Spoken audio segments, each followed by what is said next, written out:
জয় মা মনসা মায়ের জয়, জয় মা বিশ্বহরি মায়ের জয়। দেখেছো আমি প্রতিদিন মাকে আমি দুধ কলা দিই। প্রতিদিন আমাকে যখনই আমি 12টার সময় আমি নিত্য পুজো দিতে চলে আসি মায়ের কাছে।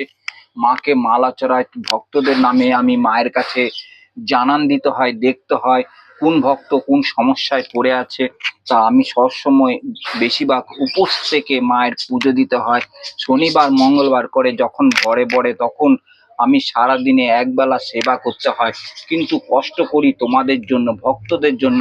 সেটা কোনো ভক্ত বোঝে না যে মায়ের কাছে পুজো দেওয়া কত কষ্ট, মাকে শরীরে আনা কত কষ্ট। তা অনেক ভক্ত অনেকভাবে কমেন্ট করে কি 5টা মানুষ হাত সমান নয়, 5টা আঙ্গুল যেমন সমান নয়, সব মানুষ সমান নয়। যারা মা সম্বন্ধে কিছু বোঝে তারা অবশ্যই ভালো কমেন্ট করবে, যারা বোঝে না তারা খারাপ কমেন্ট অবশ্যই